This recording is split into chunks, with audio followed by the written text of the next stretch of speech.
The most popular accounts on Instagram have zero content. True. They are teenager, usually girls, who eat bananas. I mean, zero content. And they have 16 million followers. So we see, I mean, that's absolute proof. Here's the problem.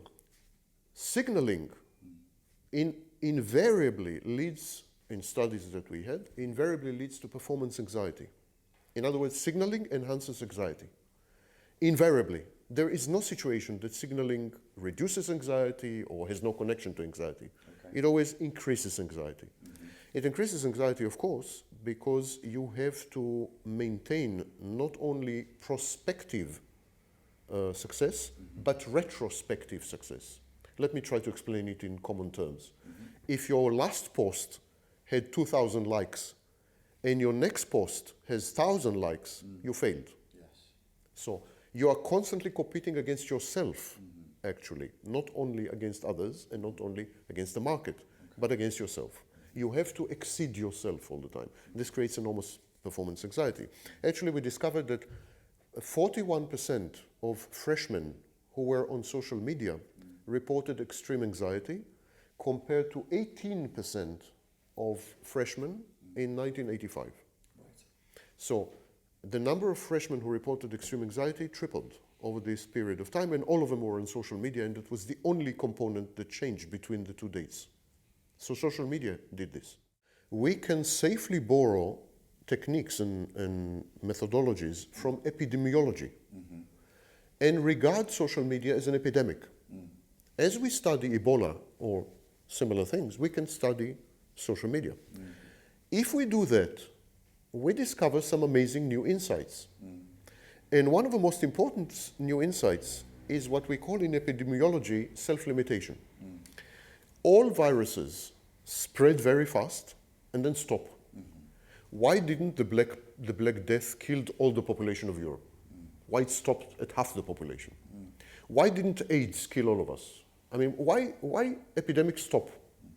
Because viruses stop. Right. And why do viruses stop? Because they want to propagate. They want to continue to survive. If there were a virus who would have killed all the population, the virus would have died as well. Right. So we call this self-limiting. Okay. If social media are like viruses, and if we can use technologies from, I mean, then it means that we are coming right now to a stage of self-limiting. Okay. It means that the growth coefficient, the growth of social media will now stop. And we will then, the world will then be divided to two groups. The group of people who do not use social media and the group of people who use social media. And they are not geographical groups and they are not socioeconomic groups. And so we can't say, for example, the rich world will use social media, but not India and China. We cannot say rich people will use social media, but not poor people. We cannot say highly educated people will use social media. We can't say this because the profile of social media users, about 2 billion by now, is totally universal. I mean, there's nothing distinguishing, no distinguishing facet. The only thing that will distinguish these two groups, absolutely the only thing, is not gender, not income, not education, nothing. Only, are you using social media or not? This is a revolutionary thought because social media has a massive effect on psychology. In other words, there will be one group of people, about 2 billion, with one type of human psychology, and another group of people of about 5 billion with a totally different type of human psychology. Okay.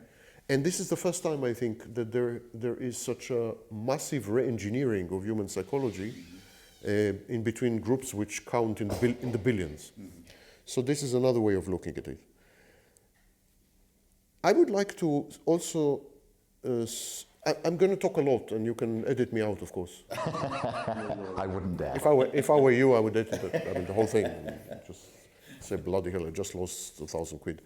So, one thing I would like to, I think one thing that's neglected when we consider social media is by whom social media was created. Consider, for example, the fashion industry. The fashion industry was created by homosexual men. Homosexual men who had a liking to boys. Yeah. They created an ideal female figure which was boy-like. Yes. which was, and to this very day, this is the ideal female figure. Females, women all over the world make the mistake. It's utter mistake. We have numerous studies that show that it's a mistake. It's wrong. It's not true. Women think that men like thin, anorectic, slim women, because that's what the fashion magazines are telling them. Right. But the fashion magazines are telling them that because most of the founders of the fashion houses and fashion magazines were homosexual men. And they're only interested in how they make the clothes look. They want clothes horses, that's it. They want, yeah, but the ideal female form is actually male. Young male, teenage male. So they're like androgenized women. Right. Yeah. And women adopted this, and they believe this is what men want. But actually we have numerous studies that show that men prefer fuller women, curvaceous women, women with love handles and so on. And women refuse to accept these studies. They say it's not true. Men like, why am I telling you this? Because social media was created by a very well-defined profile. It was all social media were invented by men. There was not a single woman involved. Okay. All social media were invented by schizoids, recluses, hermits, people who were socially inept. All social media were invented by nerds. Most of these men, later on, when we read biographies and so on, we realized that they were asexual or with very low sexual activity. So the profile of the men who invented social media, and we're talking about all these men, is very, very, very narrowly defined. They created social media in their own image, of course.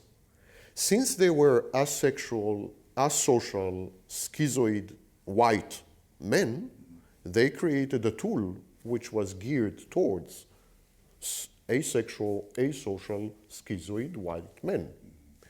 And then what happened to this tool, to their utter surprise, for example, you can read Zuckerberg's articles and so on, to their utter shock, it took off. And it started to cater to black men and black women and very sexual people and asexual people and social people. It started to cater to population groups which were totally out of sync with the nature and character of the technology. Right. And I think we are witnessing this conflict. The technology is designed for a highly specific psychological profile. And yet it is being used, abused, and misused by other psychological profile, and this creates dissonance. The technology has inbuilt dissonance, and I think we are feeling this dissonance a lot.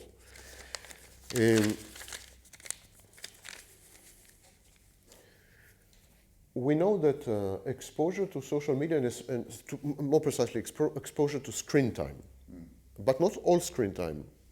But exposure to screen time and social media, we know that it tends to encourage depression, anxiety, suicide, and so on.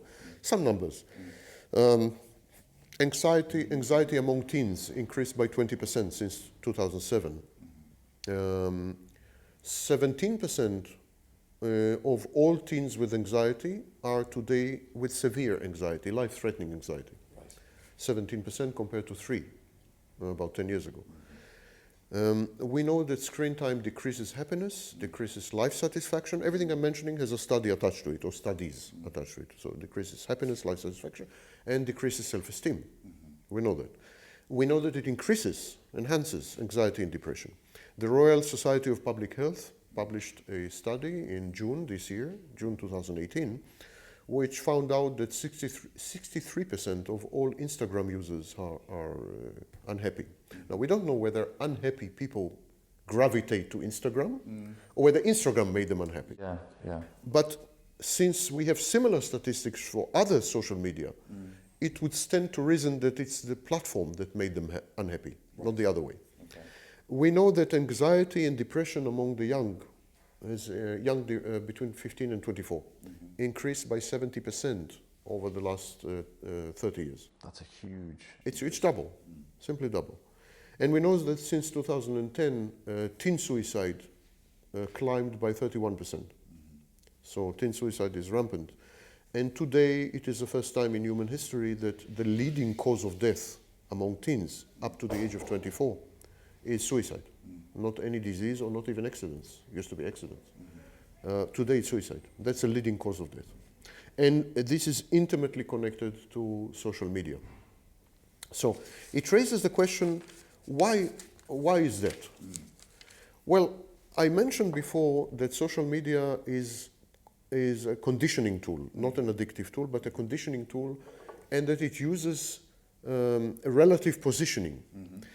But what are the emotions that are attached to relative positioning? Well, the first one is envy, of course. So social media are constructed around envy, pathological envy. They are purveyors of pathological envy and amplifiers of pathological envy.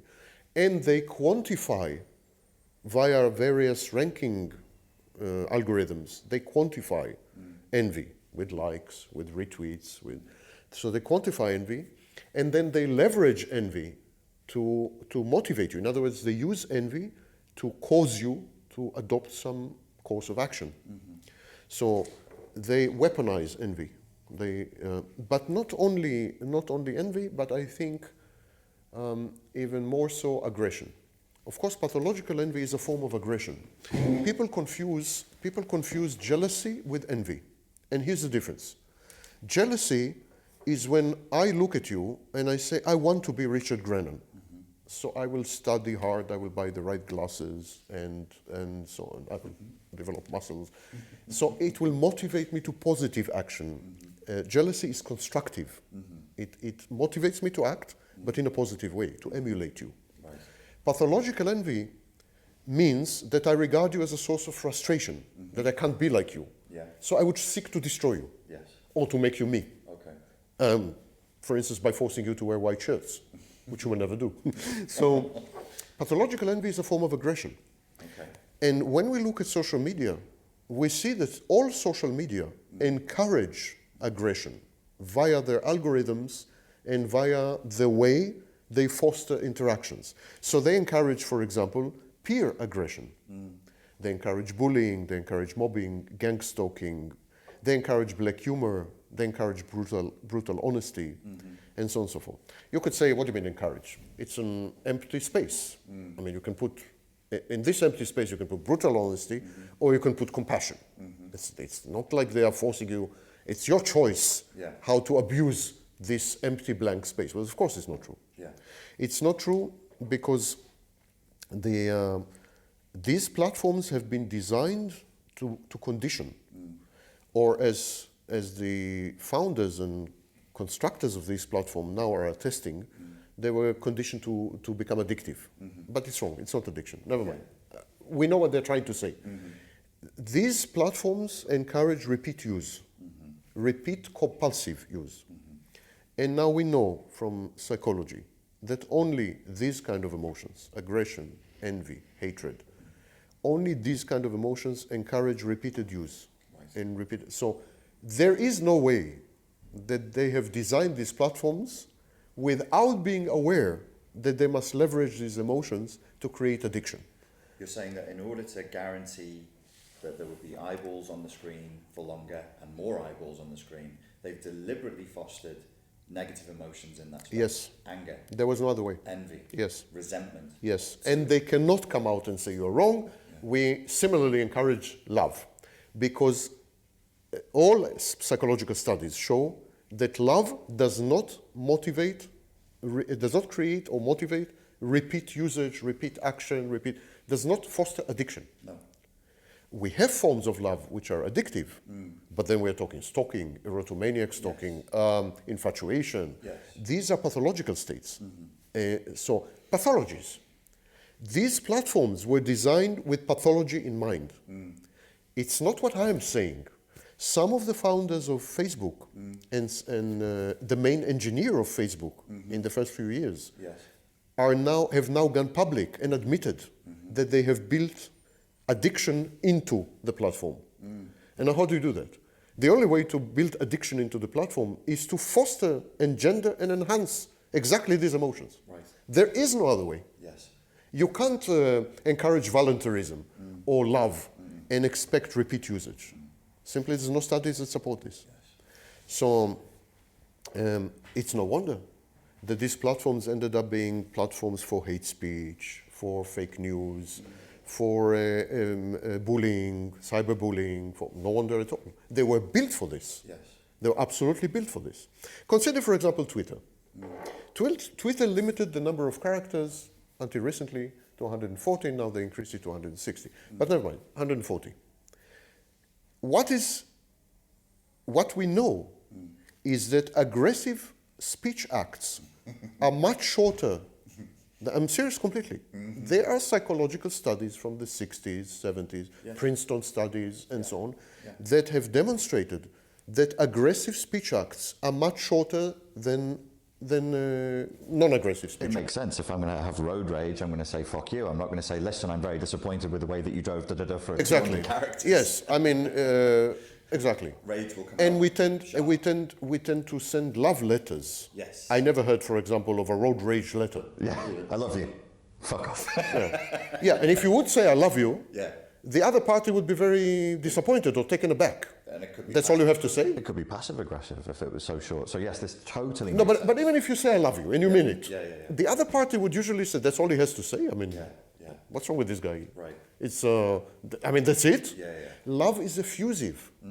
Compassion, empathy, they're effusive. In order to engulf, in order to accept, in order to make the glow, in order to create these positive emotions, you need to work hard. Yes. And you need to be very verbose. Yes. However, in order to injure you, or attack you, or frighten you, or terrorize you, or whatever, usually 2-3 words suffice. So we know from starting in the 60s and well into the 80s, which is the period that this was studied, we know that aggressive speech acts are much shorter than, so why 140, by the way? What was the technological need for 140? Why not 1,400? I mean, what was the problem? Server space? What exactly limited? Well, I mean, if you're right, I think you are, the inference, it's horrendous. They're deliberately fostering aggression. It's not what I'm saying.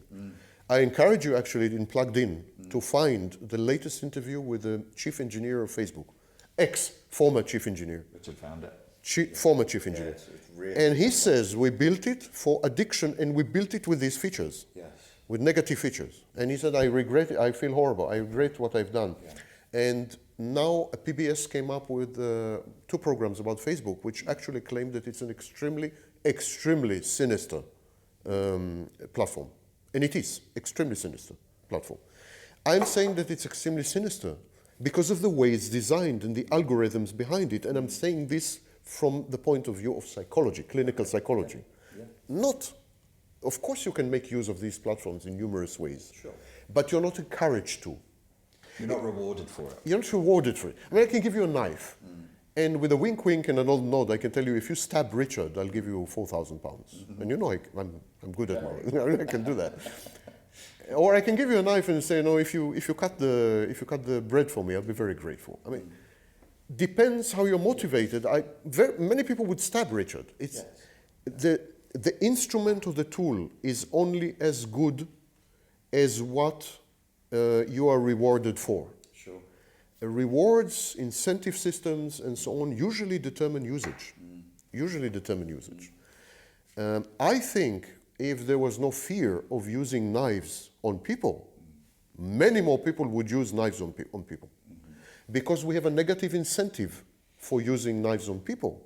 We don't use them on people. Sure. This negative incentive is called prison.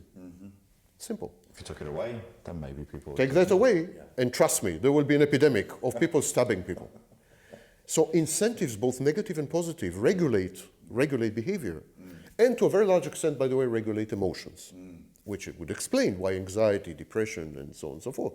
Because if you're exposed to utterly negative territory, where negative messaging is rewarded, where negativity rules, where negativity is retweeted and liked, etc., obviously it will poison you. It's a toxic environment. And you are poisoned, simply. As surely as with arsenic in your food. You're poisoned. And your mind begins to change. Neuroplasticity guarantees that. Your mind begins to change. First of all, you begin to defend against this toxicity. And one way to defend is to withdraw. So many people withdraw. I believe social media is the most asocial invention of ever, like ever.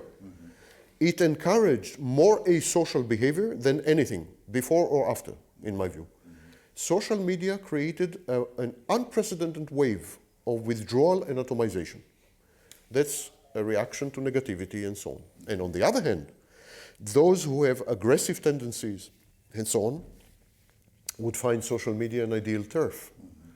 So they gravitate towards social media and of course enhance the toxicity. Yes. It's a self-perpetuating feedback loop, a filter, a negative filter, which amplifies and attracts and connects like-minded, aggressive, dangerous, lethal, crazy people. This amplification is known as network effect. Of course, all these platforms, social media, were designed as networks. Now you can say, wait a minute, what this guy is saying? I mean, that's a very trite statement. Of course it's a network. Social media network. Why? We have numerous ways of organizing social interactions. Why did social media choose networks? Why didn't they choose hierarchy?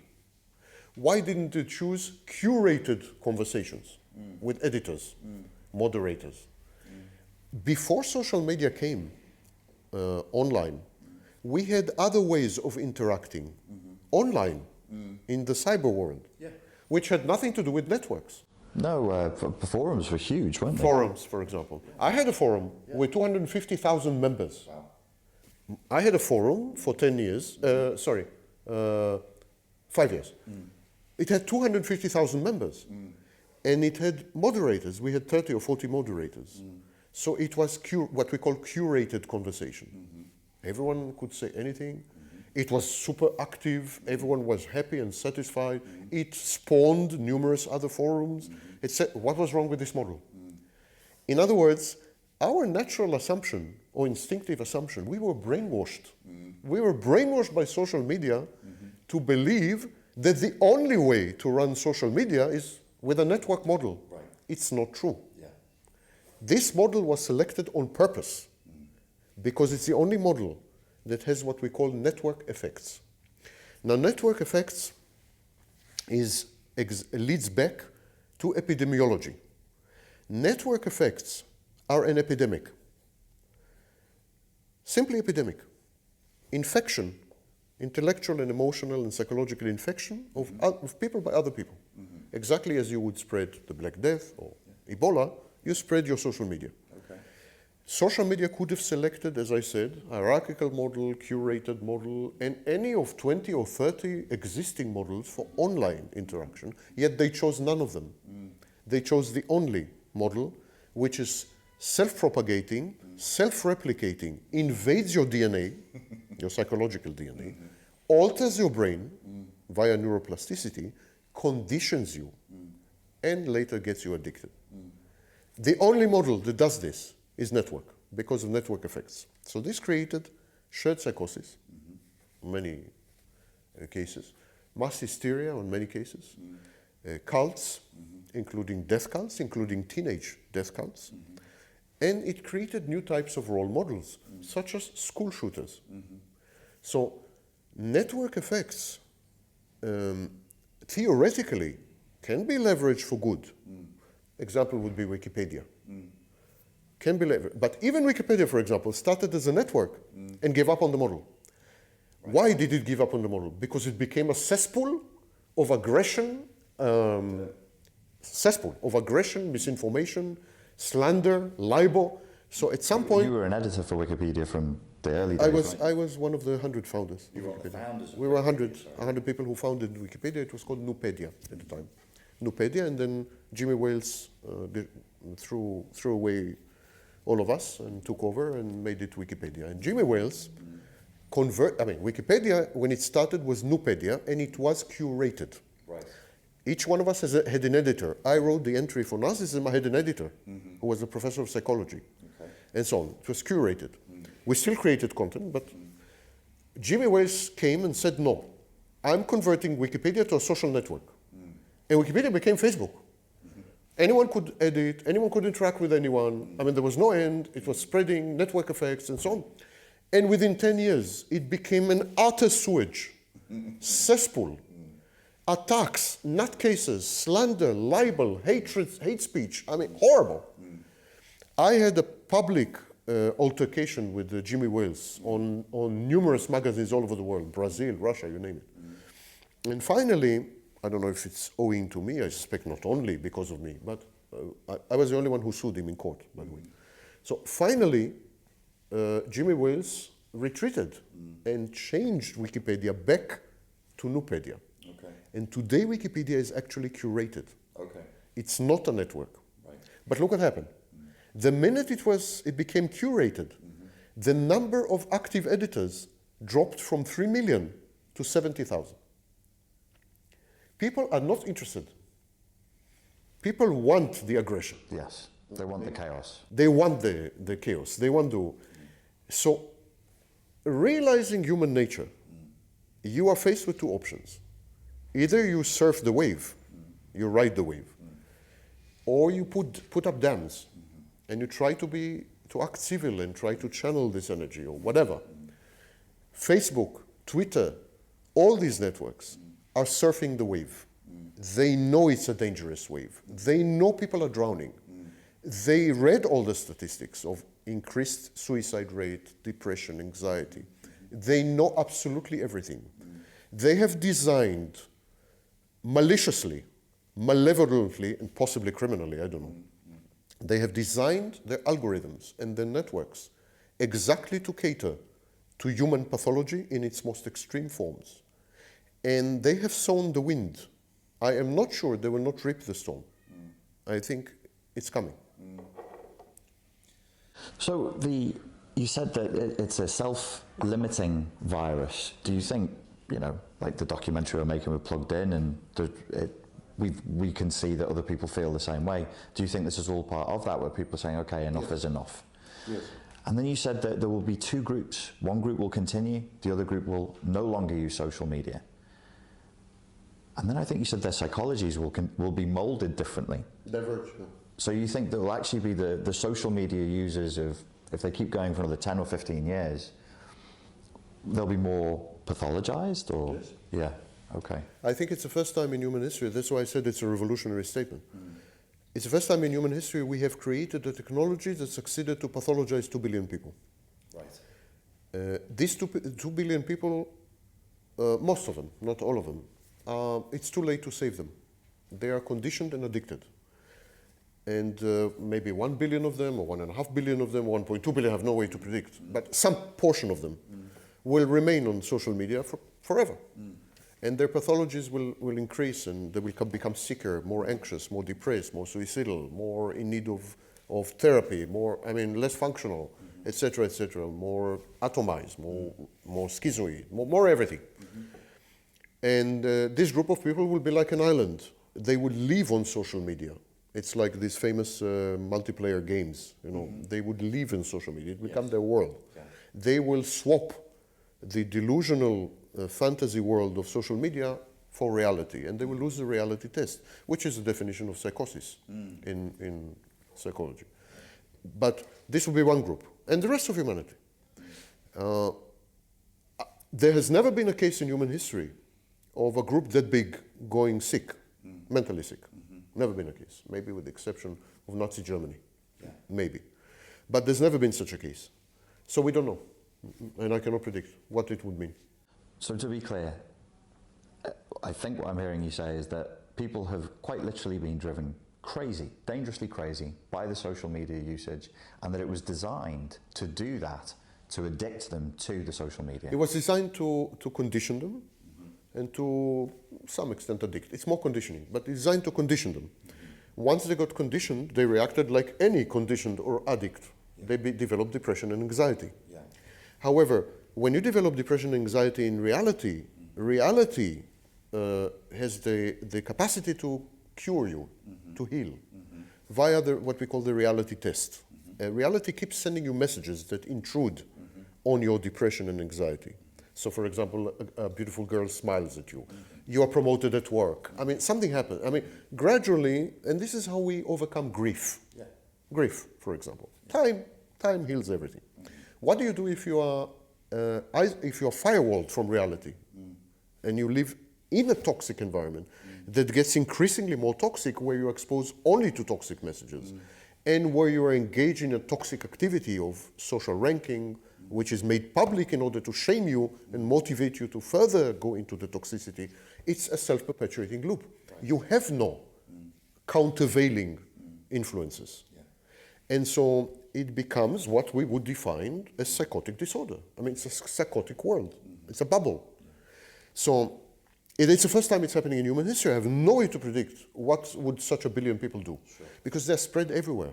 And they are men and women, and they are of all age groups, and they are all socioeconomic strata, and all education levels. I mean, it's not, they're not limited. They are more or less like seeds. And in this sense, they're an epidemic.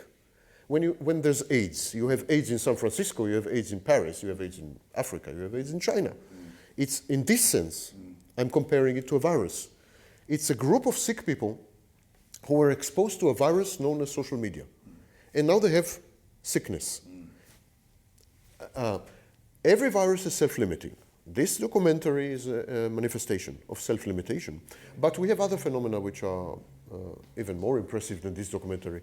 For example, the fact that about 20% of all social media users pull out of social media, disconnect, close their accounts or inactive accounts, and even get rid of their smartphones. That's more extreme, but there are people who are doing this. Get rid of smartphones. There is a new phenomena of retreats where you cannot go with your digital devices. Oh, that's great. There's a new phenomena of jammers, so that when you enter a cinema or a ballet or opera or whatever, your smartphone is disabled automatically. That's great. So there are many signs of revolt and rebellion against the status quo. And that's why I'm not saying that all 2 billion users of social media will be pathologized to the end. But 1 billion probably will. Yeah. That's a gigantic number. It's what we call in physics phase transition. It's such a big number that it must have a universal, all-pervasive, extensive effect on the totality of humanity. What this effect will be is anyone's guess. Right. So even the pathology is not well understood. We don't really understand what is the pathology. There's a new diagnosis in the Diagnostic and Statistical Manual, edition 5, 2013. There's a new diagnosis, internet addiction. Okay. It's new. But I don't think it captures nothing. It doesn't capture sociological aspects, cultural aspects, I mean, none of this. How, for example, will we, the healthy people, how are we going to accommodate these people? What I, as someone as a therapist, how would you, if someone comes and says, listen, I'm very depressed because I'm all the time on social media. What tools do I have to cope with that? What if a group of these people sue for disability benefits? Maybe, yeah. I can't disengage from social media. I'm on social media 10 hours a day. I try, I can't. I mean, it opens all kinds of very interesting questions, political, economic, legislative, therapeutic. I mean, this is a group of sick people. As we had to cope with the outcomes of AIDS and the outcomes of the influenza of 1918, I mean, as we have to cope with previous epidemics, we will have to cope with this. And the difference is that the social media epidemic is much more reminiscent of zombie movies than it is of anything else. Because if you have Black Death, you die. If you have influenza in 1918, you also die. If you have AIDS, until a certain point you died, and after that you lived. So these are situations we are familiar with. But social media addicts are much more like zombies. Their psychology is altered to the point that some of us would have difficulty relating to them, even via empathy. Right. We would have difficulty relating. It reminds me that there are groups of people who live inside multiplayer games. Yes. They absolutely live there. Yes, yeah. These games have money of their own. Yes. You can buy all kinds of merchandise and goods and so on and so forth. And so when you talk to these people, and I did, when you talk to these people, they try very much to pretend that they're in reality, but they're not. They're absolutely not. They live much more there, inside the computer, than outside the computer. So how would we relate to these people? We don't even have the common background. You know. Is that possibly a way of explaining the difficulty that people are having now relating to each other? Because they've lost the ability to relate outside of... I think that, as I said before, I think that social media is the most asocial or even antisocial invention ever. It atomized, pulverized, rendered the social fabric completely. By now, completely, because it started with 6 million users, but now we're talking 2 billion. The effect is global and total. So by now, I think the effects of social media have been disastrous. For example, teens prefer to interact with other teens exclusively via social media. The number of face-to-face interactions among teens dropped by 70%, 7-0, not 7, 7-0, in the last 10 years. The amount of dating, teenagers, dropped by 63%. The amount of sexual encounters, blowjobs, you name it, dropped by 50%. In other words, teenagers have moved exclusively to social media. They no longer interact with each other, except via social media. There are numerous documented observations and cases of teenagers communicating via social media, sitting next to each other. Oh yes, yes. Sitting next to each other. Yeah. We have documented observations and studies of teenagers on, for example, trips, sitting next to each other but communicating via social media, not talking to each other. It's like something from a sci-fi dystopian movie, isn't it? People just sit there twitching and flicking their thumbs to... Yes, of course, this has effect on sex. Yes. And in due time, reproduction, family formation. Indeed, family formation dropped to an all-time low. Less than 1/3 of people under the age of 24 consider having a family. More than 1/3 of people under the age of 24 are homosexuals and so on. Nothing against homosexuals, let it be utterly clear. It's a sexual preference that I respect and I have no problem with whatsoever. I'm not homophobic in any way, shape or form. But homosexuality reflects a basic disconnect because we know that the historical figures for homosexuality, we know that they were within a certain range. And it is inconceivable that a sexual orientation or a sexual preference will triple within less than 6 years. What do you think has caused that? And it's particularly amongst the young, isn't it? Where yes, the under age 24. And social media, you think, is caused? Yes, I think one of the reasons is social media. It's much more comfortable to interact with your own gender if you are not face-to-face. Social media enhances like-minded, what we call bubbles, enhances like-minded people. So, for example, politics. Social media, you will gravitate in social media to people who think like you, agree with you. You will read only news stories that agree with you. You will never read anything that disagrees with you, challenges you. It feeds you that. The social media feeds back that which it knows you're going to look at, right? So this is called bubble. So there is also a gender bubble. It's much easier for you to interact with same gender. So same gender, same income, same education, same political views, same sports preferences. So if you're a fan of this club, you will gravitate towards, and so. So people are literally fucking themselves. So, yes, or an archetype of reflective archetype. So as I said in previous interviews that we homosexuality is autoerotic. Right. Absolutely autoerotic. It's a form of masturbation in effect. So, of course, it has psychosexual dimensions, it has emotional dimensions, it's as rich and as profound as any relationship between two genders, two opposite genders. No one is taking this away. But there is something in homosexuality that does not exist in heterosexuality. It's the fact that you're making love to your own gender. In other words, a pronounced autoerotic element. And this is exactly what social media does.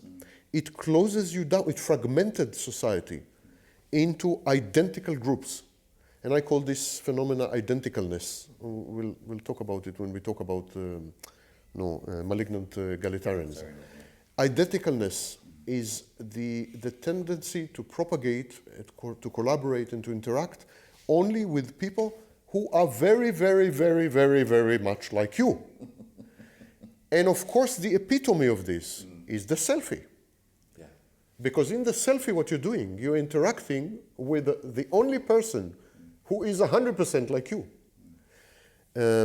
Selfies today constitute 60% of all activity on social network. We don't have statistics for the beginning, but I remember the beginning. And I remember when social networks started, it was never about selfie. I mean, I don't remember selfies. No. Actually, the word selfie entered the Oxford English Dictionary only in 2015. Oh, really? 10 years after social media became popular. Yeah. Because at the very beginning, there was no such thing as selfie. Selfie became very prominent in 2015, 14, and today it is 6 out of every 10 posts.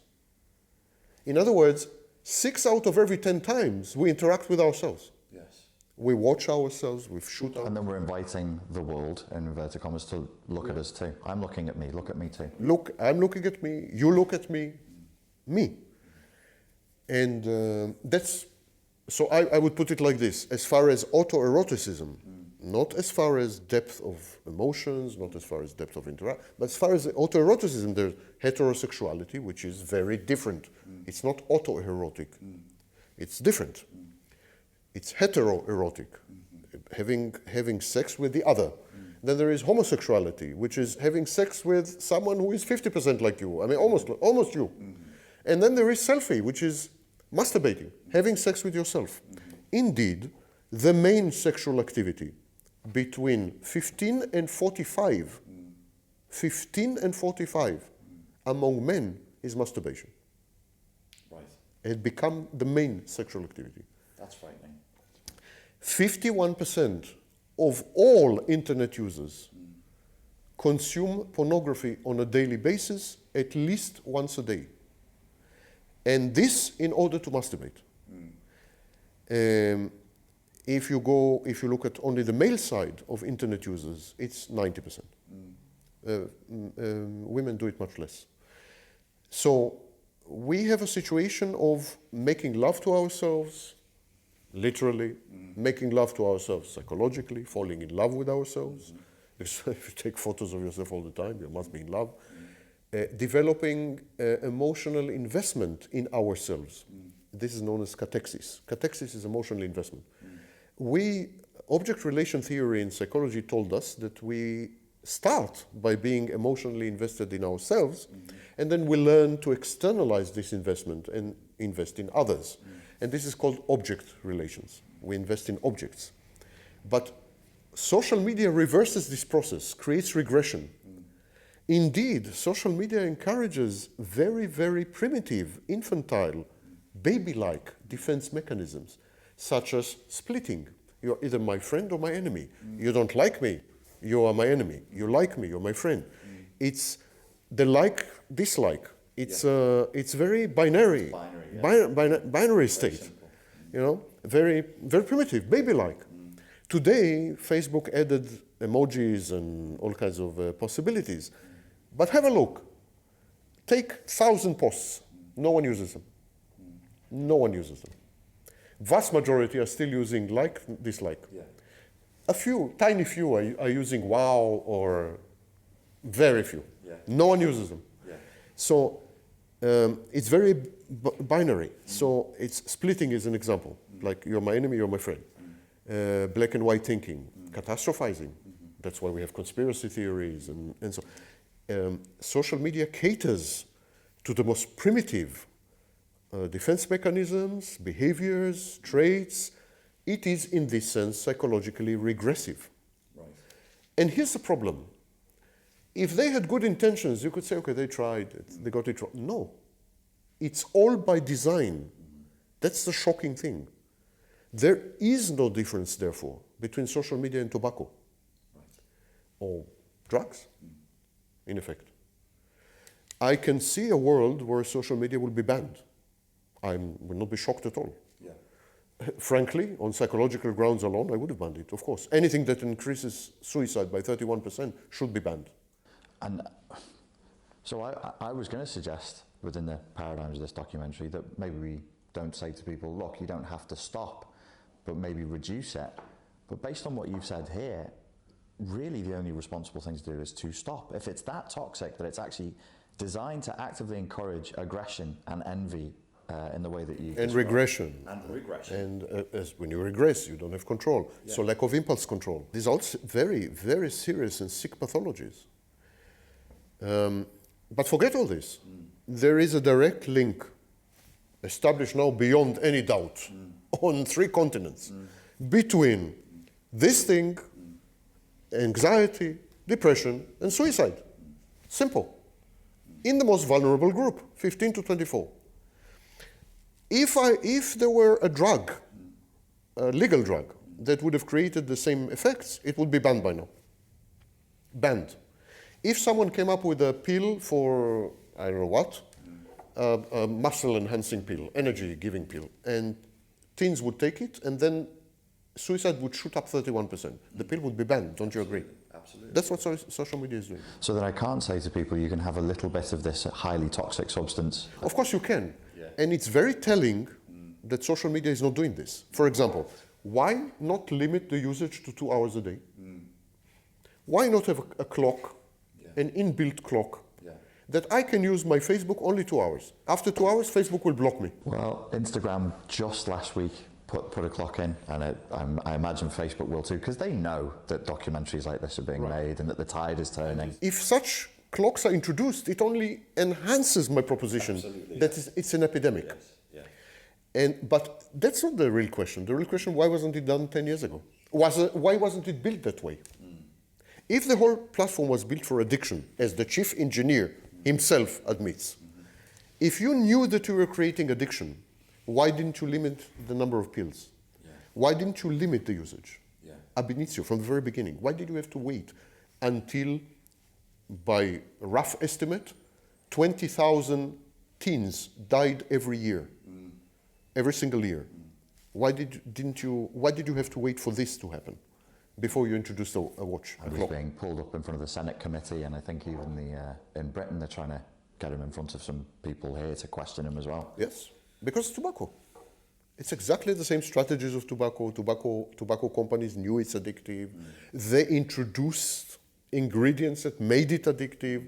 Their advertising made it addictive. I mean, it was all about addiction. It's exactly the tobacco situation. And tobacco was addiction, not conditioning. Social media is conditioning. I can't emphasize how critical this distinction is. Addiction can be overcome. There are well-known techniques to counter addiction and reverse it, and so on and so forth. Conditioning is much more difficult.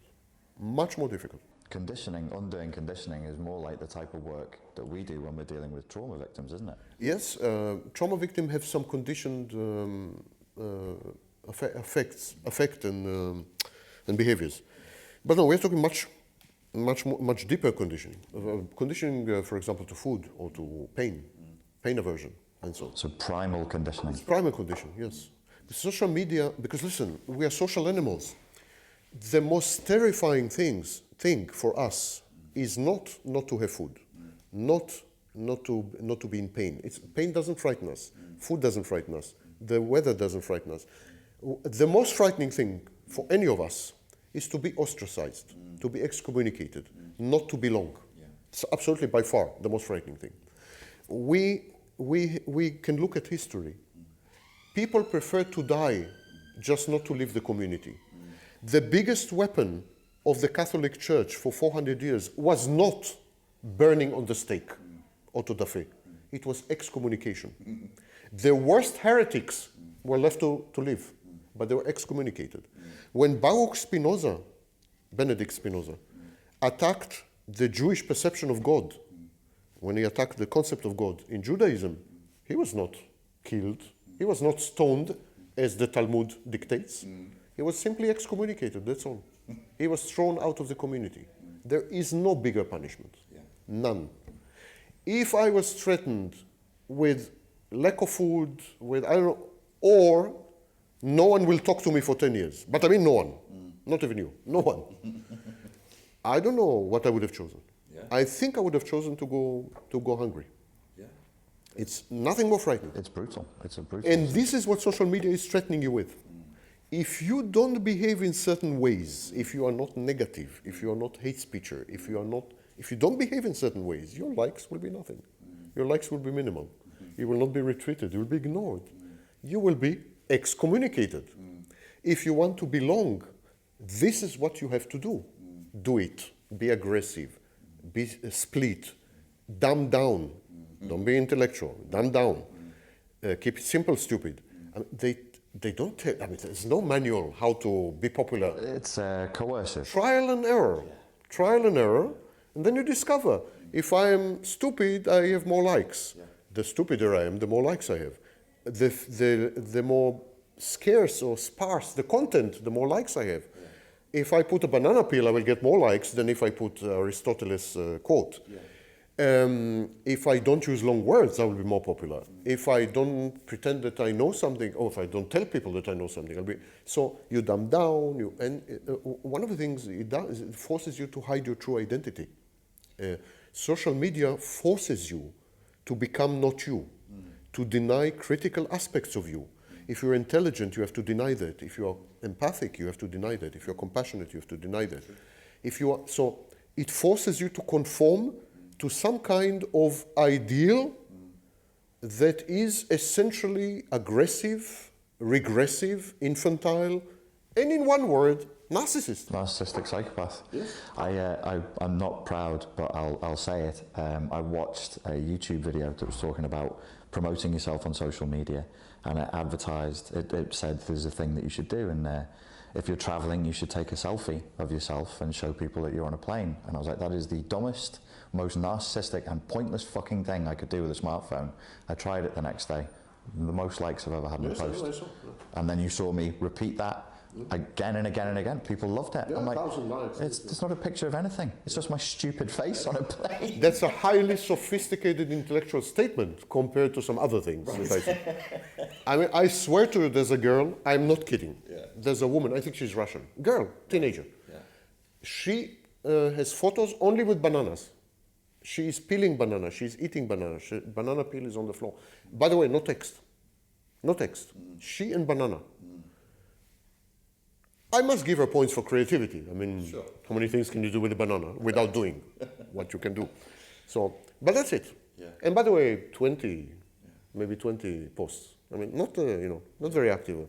She has 16.8 million followers. I'm ready to be beamed off the planet, I think. I can't figure this. Humanity is like, I can't. 16 and each of these banana things has like 270,000 likes and this kind of thing. 16.8 million, you can't say anymore that they're all teenagers. They're not. Statistically, they're not. No. I mean, it can't be. There must be grandmothers of 60 years old there. There must be a few professors of psychology there. There must be, statistically speaking. I mean, it's shocking that anyone who graduated primary school would like a teenage girl with a banana. I mean, but they do. And of course, the jumping cats on YouTube and so on. Well, that makes more sense to me because it's funny. So I can go, oh, I get a dopamine hit from that. I'm getting something from it. It's funny. This is the most vacuous thing I've ever done on social media. Ended up being one of the most rapidly popular. I mean, within inside of 24 hours, I was like 800 likes for. I was doing nothing. It said nothing. There was nothing there. So, and the less you say, no, it forces you to deny yourself. Even if you don't feel it. You say, oh, wonderful, I got 1,000 likes. Somewhere at the very, very, very back recesses of your mind, there's a tiny, tiny Richard Grannon voice that says, look what you're doing. Yeah, this is so stupid. Stupid. I mean, what's wrong with you? It's a tiny, tiny voice. And of course, not only it forces you to deny parts of yourself, which are sometimes critical, but it forces you to fight with yourself. Because there's this small voice and you tell him, shut up. I got 1,000 likes. Shut the fuck up. Why do you keep tormenting me? I hate you. So it creates what we call dissonance.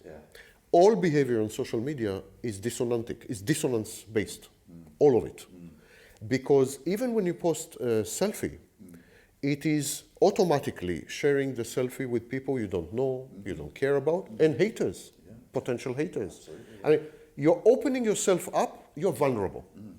Posting a selfie is the epitome of vulnerability. You can suddenly be attacked or reposted or whatever. So it's anxiety enhancing.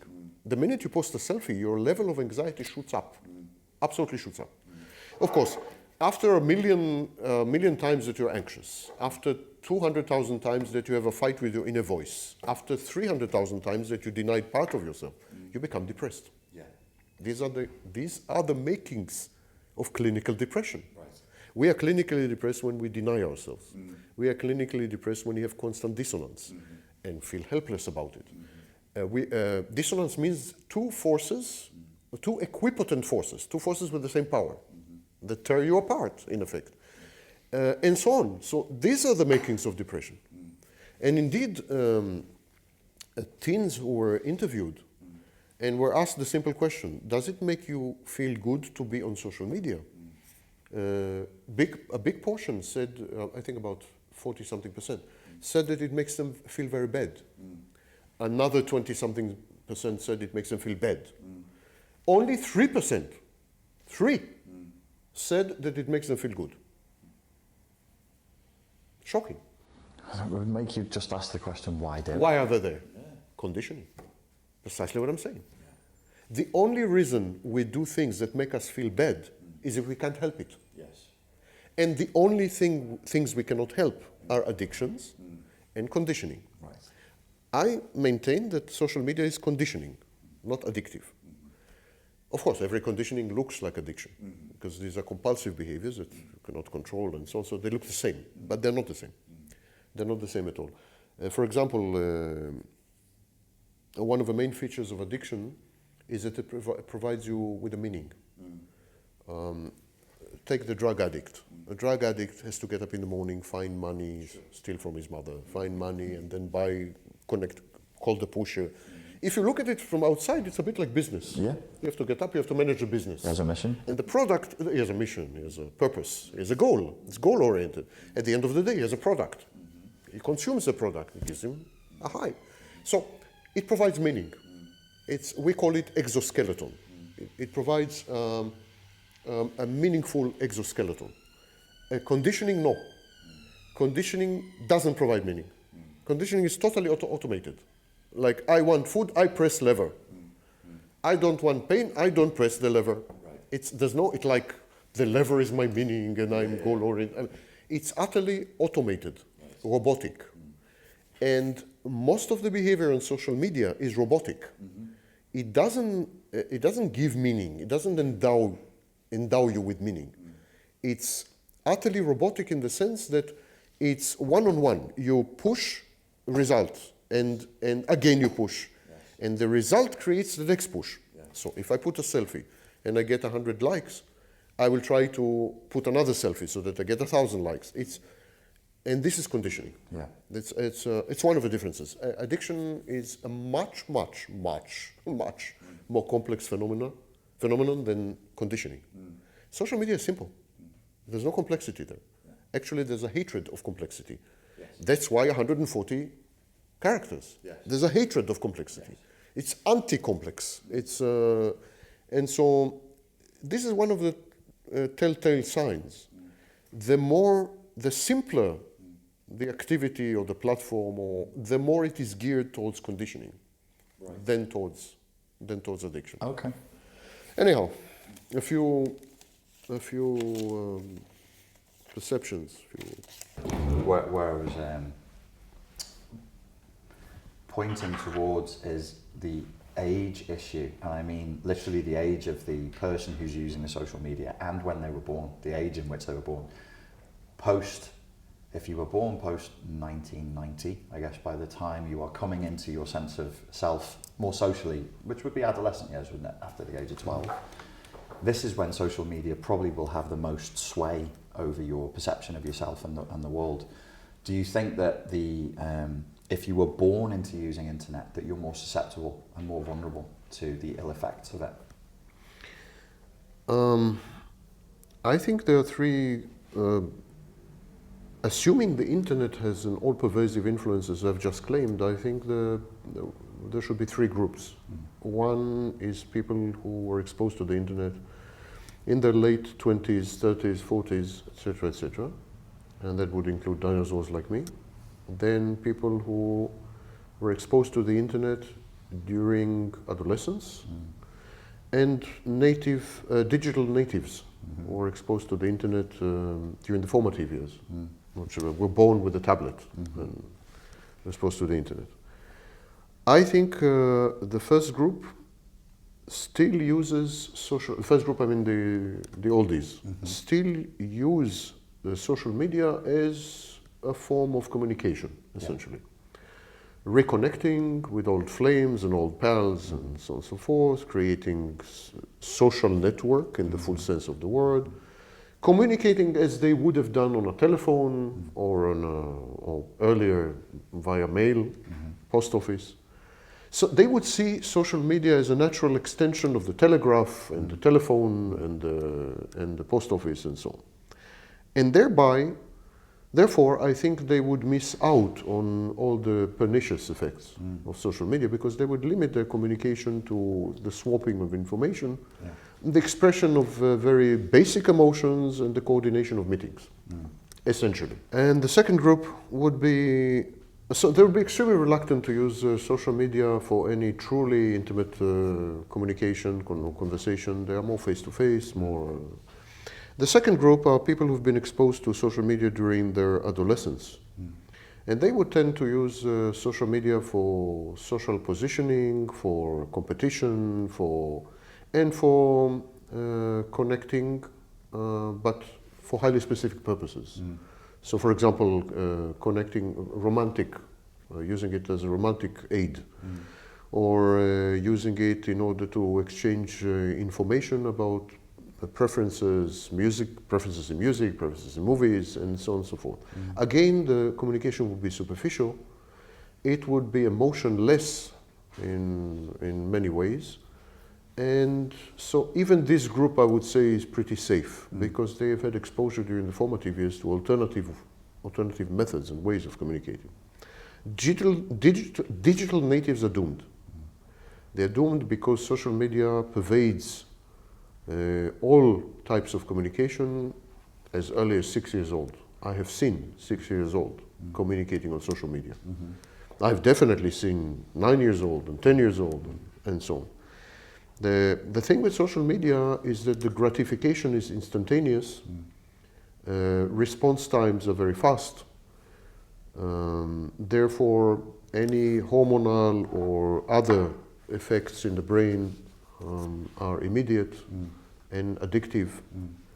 Conditioning is total, and every other mode of communication by comparison looks lacking. It's either too slow or it's too accurate. Ambiguity plays a big role in social media. It's too accurate, or it's too all-encompassing, or it's too intimate, or it's too something. Social media is ideally suited to digital natives, and it both shapes their brains on the one hand, and on the other hand reflects their brains and mentality.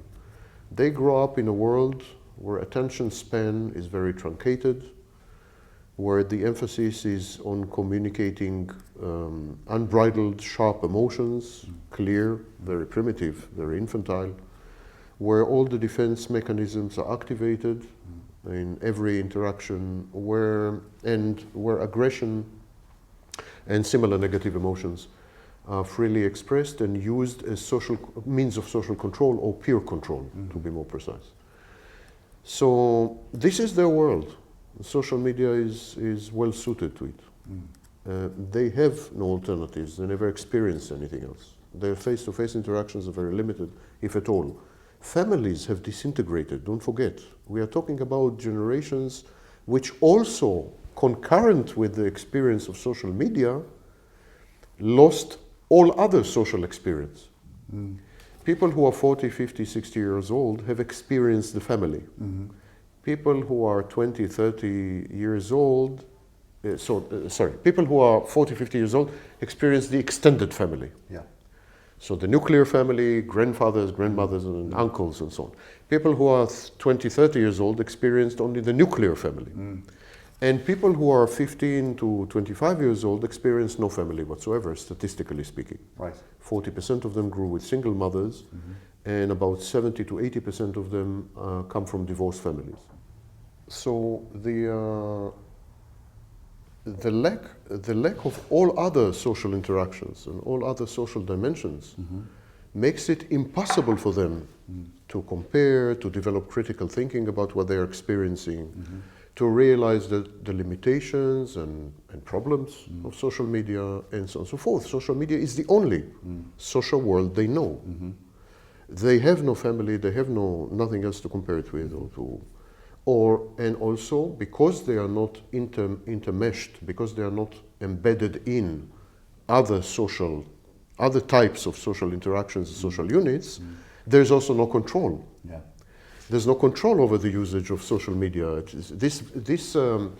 This movement of controlling the usage of social media is very new. It's about 2 years old. Only now we're beginning to talk about limiting access to tablets and smartphones, smartphone-free hours, tailoring the use of social media to age groups, etc., etc. But even this control is rudimentary and utterly ineffective. There's no way to control the use of cyberspace. And you can find children as young as 9-year-old or 10-year-old who are self-mutilating online, who are joining suicide cults and death cults, who are exposed to extreme violent pornography, and so on and so forth. The world, therefore, I think there's a problem with the question. There is no world and social media. Social media is the world for digital natives. Right. There is no other world outside it. There is no reality outside it. Okay. They live inside social media. This is their, and this reminds me of the question you asked me about simulation. These are simulated people. They live inside a simulation. They are in the matrix already.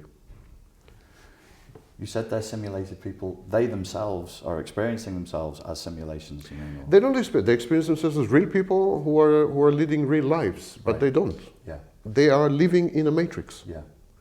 Social media is their reality. Bits and bytes are the instead of atoms, come instead of atoms. Their families are peers. And these peers are not real. They never see them or rarely see them face to face. They interact with digital renditions of other people, of objects, of places, of events, of. Yes. These are all digital, and in this sense, they are denizens of the matrix. Absolutely. They live inside a simulation. So the gulf between someone who is 35 years old and someone who is 15 years old is not a quantitative gulf. The one who is 35 years old uses social media 2.6 hours a day, and the one who is 15 uses social media 6 hours a day, which, by the way, these are the statistics. It's not a quantitative gulf, it's a qualitative gulf. The one who is 35 or 25 comes from reality and uses social media as he would use or she would use any other tool, a knife, a camera. The one who is 15 lives inside social media. Yes. To the one who is 15 years old or 10 years old or even 20 years old, up to 24 actually, according to studies by Twenge. Right. Up to the age of 24, these people live inside social media. They perceive reality to be unreal. Right. They perceive social media to be real and reality to be unreal. Because everything they see mediated via a screen. If they see starving children in Yemen, these are bits and bytes and digits on a flickering screen. These starving children in Yemen are as real to them as their peers across the street, as their classmates. Yeah. In other words, as unreal to them. Yes. The reality has vanished with this generation. Now, this is an open question. Ancients like me, old people, would say that this is an unmitigated catastrophe because, they can't function in reality. They would elect someone like Donald Trump to the presidency because reality TV and reality are the same. And so they would make decisions which are not grounded in reality or badly grounded in reality, and so they would have bad outcomes and disasters and so. So someone like me would feel that this is horrible. Someone who is a bit younger or a lot younger may say, so what? Reality is becoming simulation. We are becoming the matrix. Yeah. What's wrong with that? Actually, in the interview we had last time, you asked me about simulation. I said, well, if I'm plugged into the matrix, and I'm allowed to control how the program operates, in other words, to express my wishes and preferences and priorities, and the program abides by them, obeys me. Why should we say it's not real? Yeah. For example, if I'm plugged into the matrix, and my wish is to have a wife with 2 children, and I instruct the program to generate a wife and to generate 2 children, and I live with this wife and 2 children for the rest of my life, another 70 years, and then I die. Could you say that I did not have a wife with 2 children? I think that you wouldn't be able to say that there's a difference, so there's no way I can tell you that there's a difference. They are not made of atoms, I agree. So what? The emotional reaction to this wife and 2 children, Would be 100%, the experience of having a wife and 2 children would be identical to having a wife and 2 children made of carbon. So this is I think what people find very difficult to understand and to accept. There is no difference in principle between simulation and reality. Reality is a simulation made of carbon atoms. That's all. While simulation is a simulation made of other materials or electric currents. So philosophically speaking, there is no rigorous argument that can distinguish reality from simulation.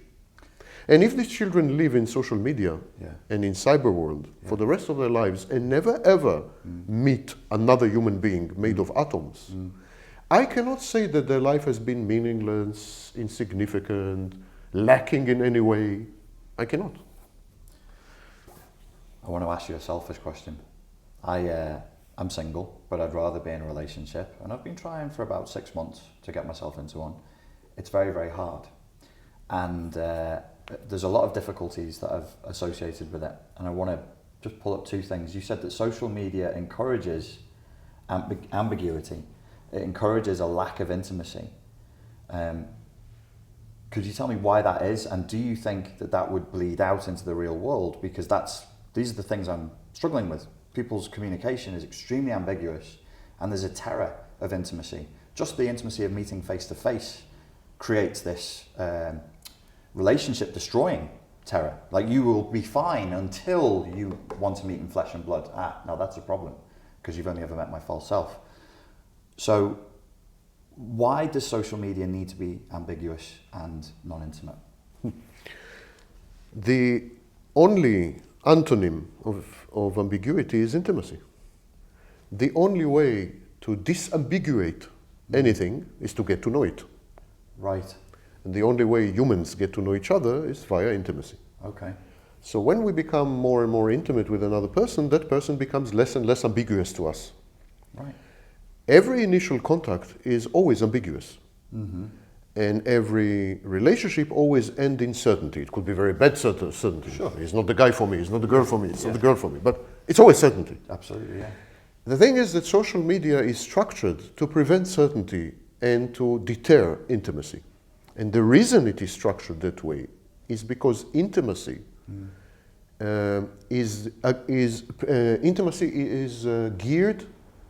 Intimacy reduces the need for addiction, reduces the need for conditioning.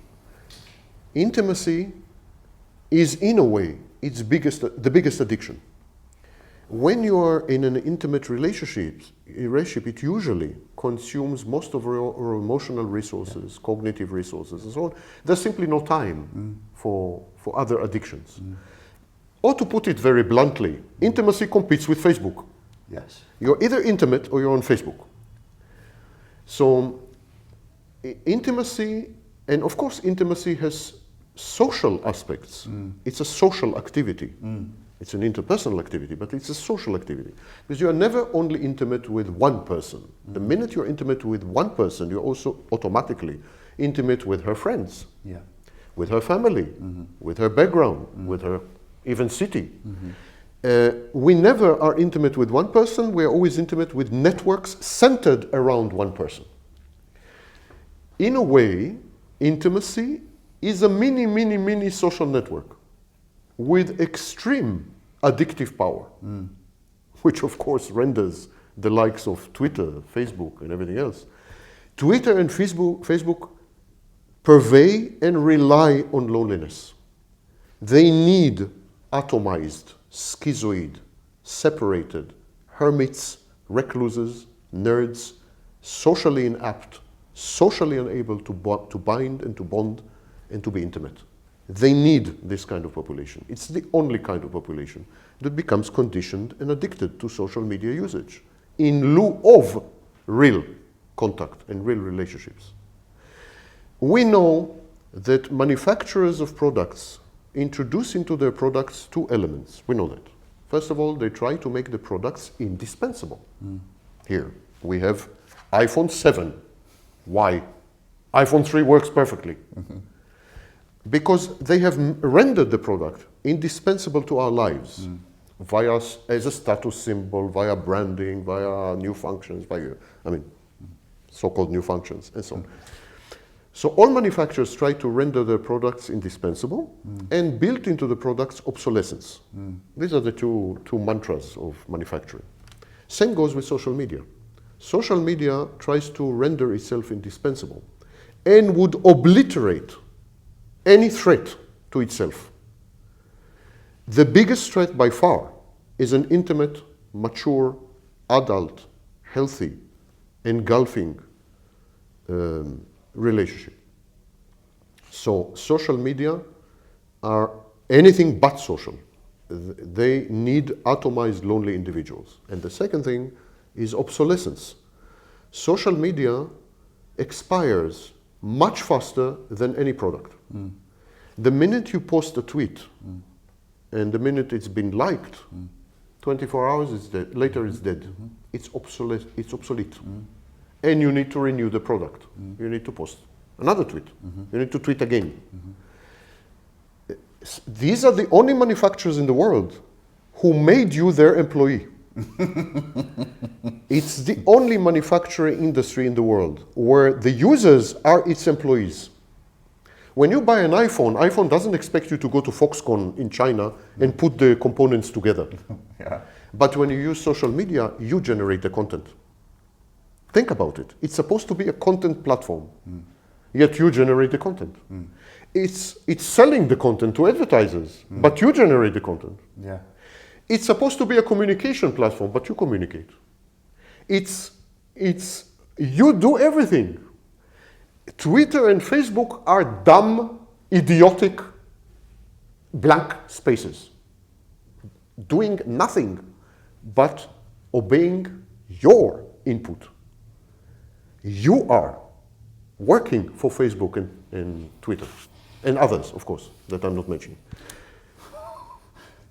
Are you saying that the wizards of Facebook and Instagram are aware that their users getting into intimate relationships would be bad for business? Yes, I have no doubt about this. They discourage intimacy in every conceivable way. You think they're actually discouraging humans from meeting face-to-face with humans because it would make them redundant? And that's written into the algorithms, it's written into... They're not worried about face-to-face meetings because, as I told you, the platform is built for instant gratification. It's very much like drugs. So that's not a real threat. Okay. But the real threat is that you will find someone through Facebook or something that with whom you will develop an intimate relationship. And listen, it's extremely simple. When you start a love affair, you really have no mind for Facebook. I mean, they need your eyeballs. Yes. Your eyeballs will now rest on the beautiful woman that you fell in love with, Yes. not on Facebook. Yes. She is their competition. They need to eliminate her from your life. They need to monetize your eyeballs. They need your eyeballs. Anything that competes with them for your eyeballs is a bloody threat. And that's your family, your girlfriend, television, other social network, anything, Google. Why Facebook doesn't allow Google to crawl the Facebook database? Did you ever ask yourself? Facebook does not allow Google to crawl the database. Why? I mean, some accounts are private, okay. Yeah. You can put a robot text, Sure. it will not be scanned. But why the open ones? Yeah. Why my page of my, I mean, Yeah. Facebook does not allow Google to scan because that would steal away It's eyeballs. content. It's, of course. It's resource. Yes. The product. It's what they sell to advertisers and so on. Now, if you have a girlfriend, your consumption of Facebook will collapse by 60%. Perhaps even your girlfriend insists that you don't use Facebook anymore because you are flooded by offers from very beautiful women. She did, yeah. She Yes. insisted on that. Many do, by the way. Many say, listen, Yeah, she told me to shut if my we get accounts together, down. I mean, cut down on social media. Yeah, yeah. Because listen, every man, well, almost every man, is flooded with, offers. Sexting is much more common than you think. Yeah, I mean, yeah, I don't know yeah. your experience. It's there. Oh, yeah. So sexting is standard communication now. Yeah, sexting became standard. So imagine I have a wife or a girlfriend. Yeah. Who would go for it? Who would agree to that? I mean, she would tell you, listen, cut it off, cut down. So it's a threat. So love is a threat to social media. Love is a threat. Relationship is a threat. Intimacy is a threat. Togetherness is a threat. A community is a threat. Friendship is a threat. Anything that takes you away from Facebook. Period. So if social media is a virus, is community, family, love, intimacy, is that the antidote to the virus? Yes, of course. If you once in your life experience true intimacy, social media suddenly feel plastic, feels weird, feels creepy, I would say. It's creepy, yeah. Absolutely creepy. Yeah. If you really, for once in your life, experience true intimacy. Yeah. And true intimacy is utterly addictive. You will spend the rest of your life looking for it again. Yes, absolutely. You will travel to Italy. You will travel to, you will look for it It's everywhere. a good place to start, actually. Right, Italian girls excellent are place to listening.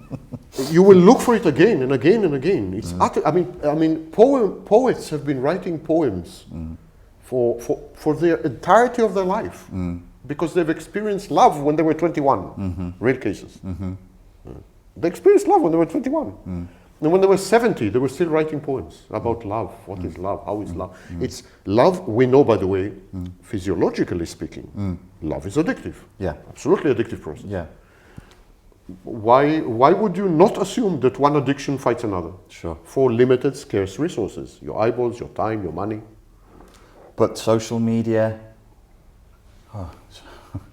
So love is the almost the antithesis of not the antithesis. It would be the antidote to the virus of social media. Competitor.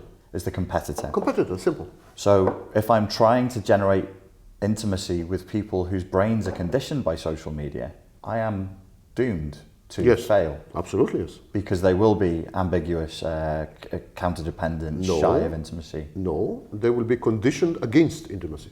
Oh, No, it's not a question that they are incapable of intimacy. They regard intimacy negatively, as a threat.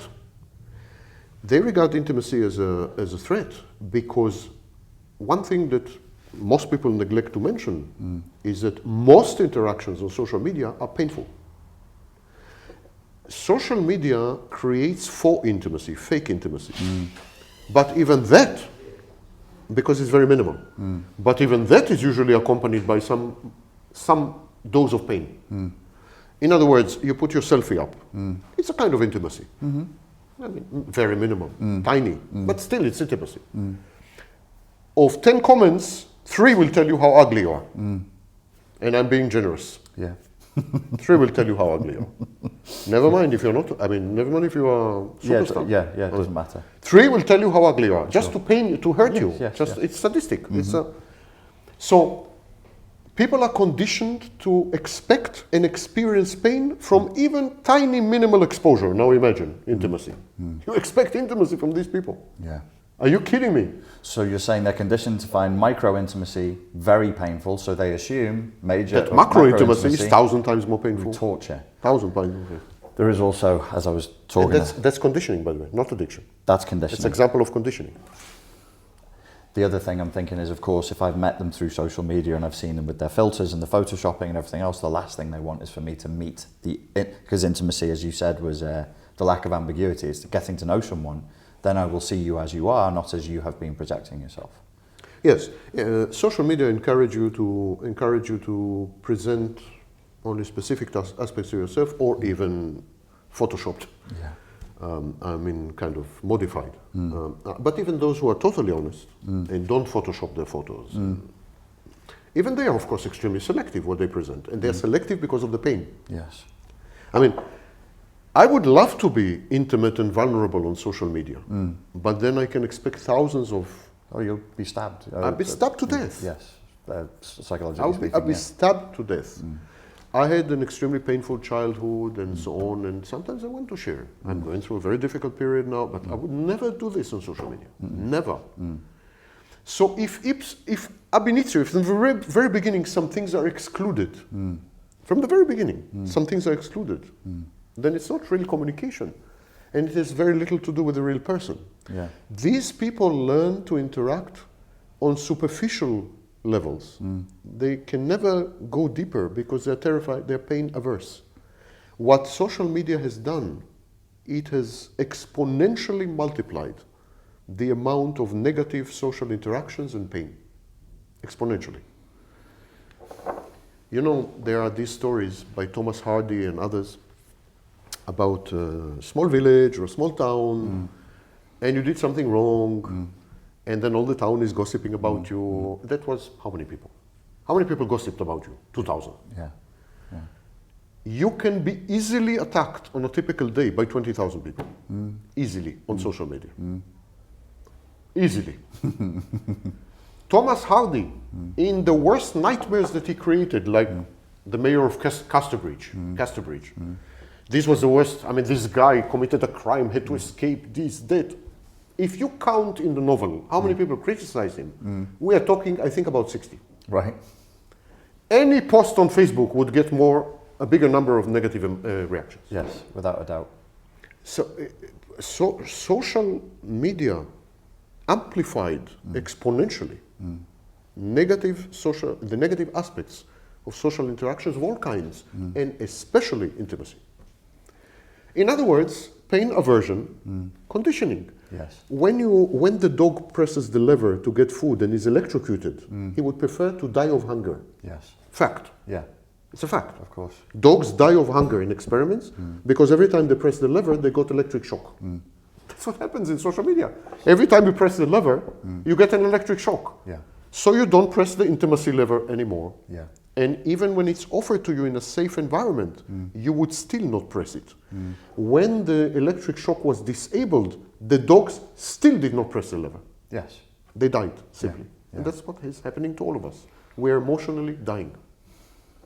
What, if I could invite you to be prescriptive, what can I do? In my situation where I am looking to be in a relationship, what would be the path that had the most chance of being successful, do you think? Do I need to go to a country where there is no social media, where there is no internet? Well, first of all, I think that there are enclaves, even in our society. Social media is much less dominant or prevalent or of interest. For example, academia. You can find gorgeous, intellectual girls who are far more interested in reading and so on than in social media. So, depends to a very large extent on the message you're sending. I don't know if you're really talking about yourself, but if you're really talking about yourself, the message that you're sending is that you're social media savvy, that you live on social media, YouTube channel and so on. And therefore you create a filter. Your message creates a filter. And so the women who would approach you are women who are into YouTube, into social media, into celebrities, into gurus, into... perhaps either dispensing with this filter or creating a different filter, a parallel life. Yeah. Creating a parallel life. Okay. Where you have a totally different filter. Yeah. Would then get you the right woman. Okay. The right girl. Okay. I'm lucky to have this. Because I have a parallel life. Yeah. I have a life on the internet, much longer than yours, actually. I have a life on the internet. It's been going on for 25 years. And this attracts this kind of women and so on. And I utterly ignore them. And but I do have a parallel life. I have written physical books and published them physically. I have been around before the internet. I work in academia, etc., etc. So I absolutely have. So we are forced by social media to develop multiple personality. If we want the old-fashioned way of loving, being intimate, catering to our deep emotional needs, and so on, we are absolutely forced to divorce social media. Right. And to do that, you need either to divorce, shut down the devices, or if you can't do that by exigency, I mean, then you need to create a parallel life. And you need to simply have two personalities, Yeah. two parallel trajectories. And then I think it's not too difficult to find, because there are enclaves, I mean, seriously big enclaves of women who volunteer, women who work in academia, women who are into theater, I mean, there are absolutely enclaves that are not into social media. But of course, as you are now, I mean, you attract only such women. I mean, yes, no, you're right. Yeah. I just got love advice from Sam Vaknin, and it was good. Good luck. Historical moment. Good luck. Yeah. If you broadcast this, I'll sue you. Of course. Sam helped me. No, I didn't. You stop that now. I didn't. This is all CIA slander, propaganda. I never said these things. I was talking about the revolution in Egypt.